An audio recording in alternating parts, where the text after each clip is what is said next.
Na entrevista de hoje, vamos falar a respeito das crises que estamos vivenciando no Brasil à luz do Espiritismo. Confira!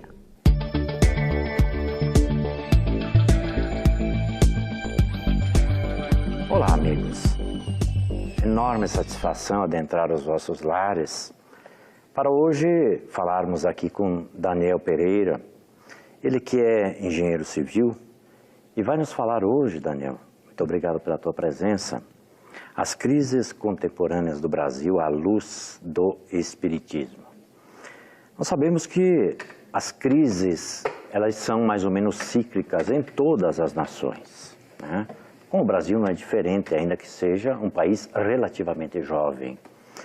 Como é que o Espiritismo pode explicar, e mais, Daniel, como é que o Espiritismo pode auxiliar nesse processo para essa travessia, particularmente nesse momento que é muito grave, dessa crise econômica, política e moral que estamos vivendo?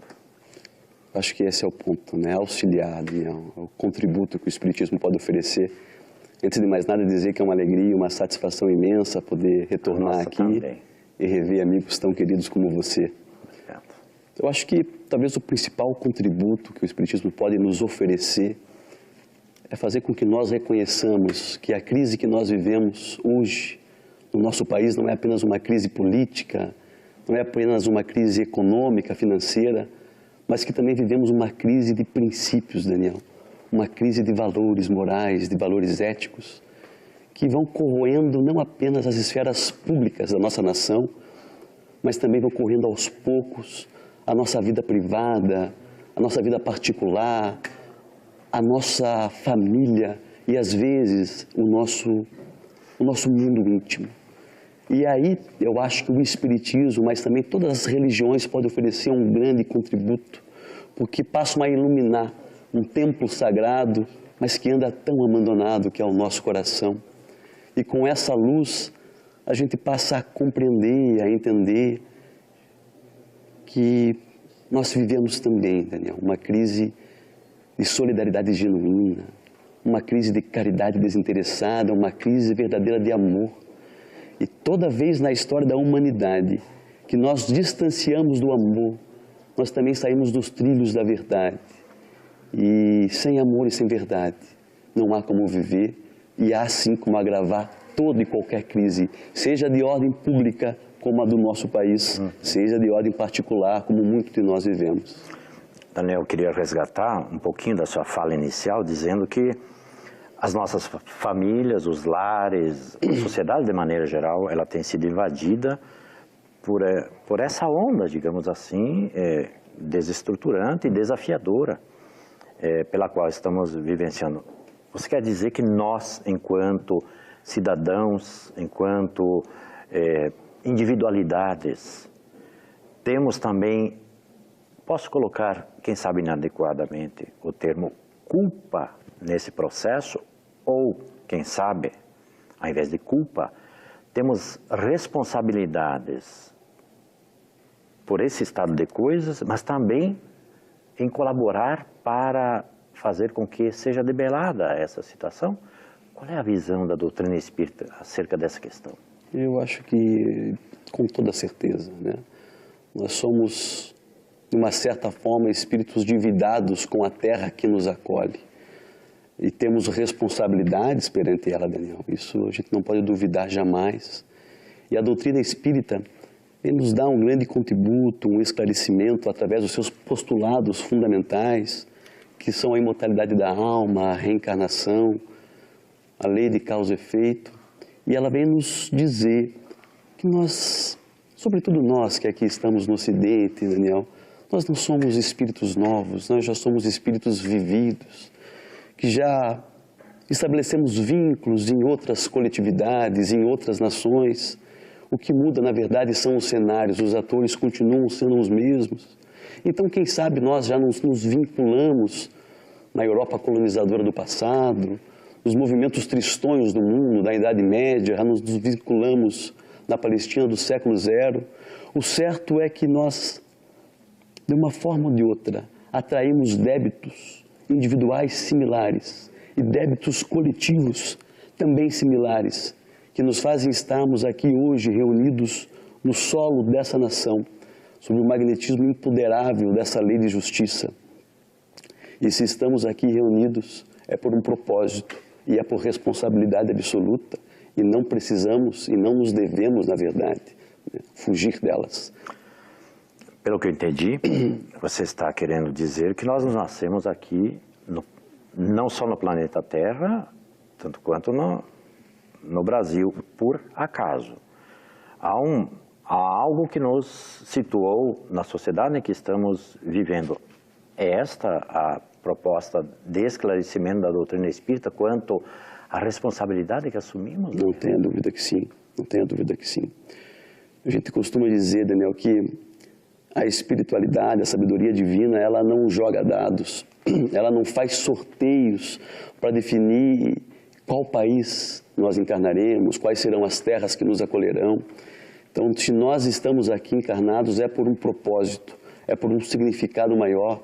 Então, queiremos ou não, nós temos responsabilidades com essa nação, como nós já dissemos, e talvez gostemos ou não, nós precisamos oferecer algo para ela, porque somos escolhidos de uma forma ou de outra para aqui estarmos, para juntos no solo do Brasil auxiliarmos nessa regeneração desse país. E é justamente essa regeneração, esse nosso trabalho de ação no bem, esse nosso trabalho de vivenciar o correto, de exemplificar o que é justo, é que vai poder oferecer regeneração ao solo do nosso país em todos os aspectos, sejam eles morais, sejam eles sociais. E o que é mais curioso, que é justamente esse trabalho de regeneração do país que nós podemos oferecer, é que também pode dar e oferecer redenção aos nossos espíritos que já são cansados do erro, dos caminhos tortuosos. Então não tenhamos dúvida, nós não nascemos no Brasil à toa. Aqui estamos por um motivo, e esse motivo precisa vir à tona em nosso ser, que é o do contributo, que é o do auxílio, com as ferramentas que nós podemos oferecer, sejam elas quais forem. Daniel, nós vamos para um rápido intervalo, mas eu já queria deixar uma indagação para a tua reflexão. Vivemos uma crise muito importante, sobre todos os aspectos. Isso estaria dentro daqueles flagelos ou chamadas provações e resgates coletivos? Vá pensando, enquanto a gente faz um rápido intervalo, voltamos já já. Vamos para um breve intervalo e logo voltaremos com a segunda parte da entrevista. Não saia daí!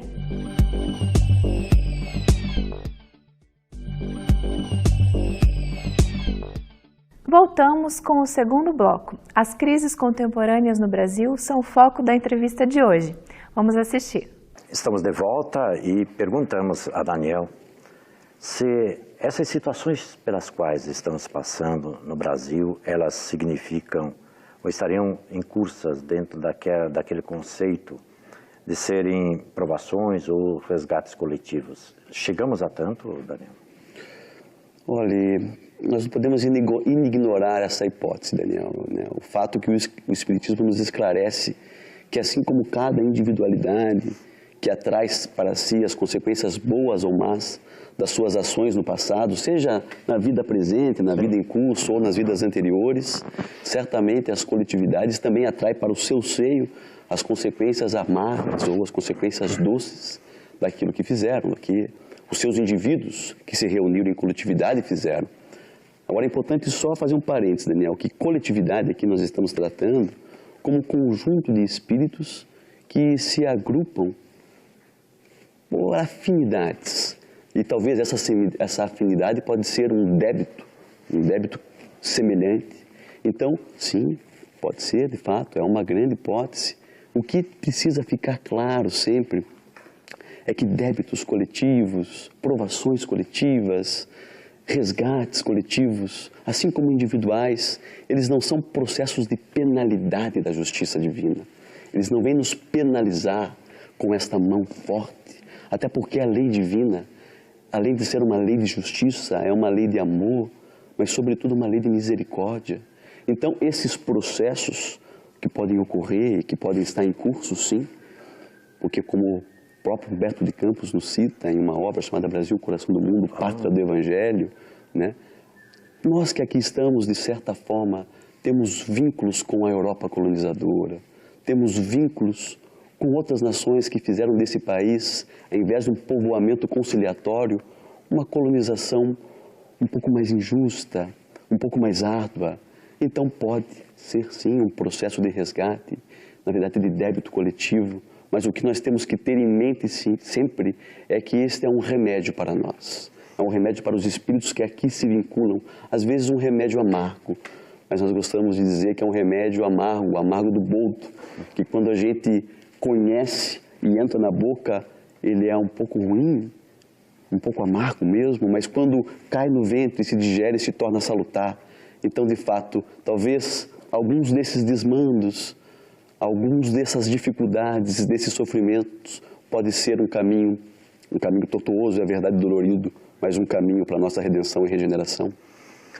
Você citou uma obra, Brasil, Coração do Mundo, Pátria do Evangelho, do Espírito Humberto de Campos, da Lavra Mediúnica de Chico Xavier. Perfeito.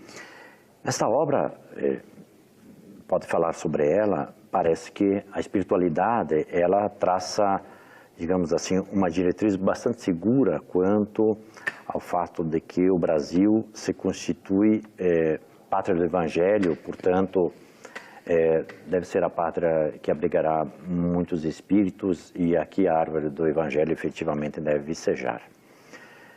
Não corremos risco de que essa árvore seja arrancada pela raiz diante desses cenários difíceis, estamos falando da crise contemporânea brasileira, não corremos esse risco de que a espiritualidade possa arrancar essa árvore, transplantá-la para o Brasil e colocá-la em outro solo onde viceje paz, amor, fraternidade legítimos?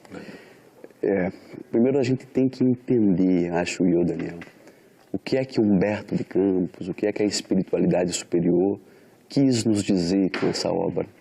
Porque muitos nos perguntam, dentro e fora do movimento espírita, se não é uma ideia ufanista de nós espíritas, né? Imaginar que o Brasil, no caos aparente que se encontra, não seja o coração do mundo e a pátria do Evangelho.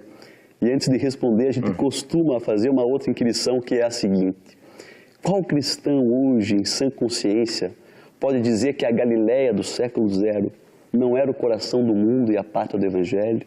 Quando recebeu no solo do mundo, né, o ser mais sublime que já pisou nessas terras, que deixou para nós lições perenes e imperecíveis.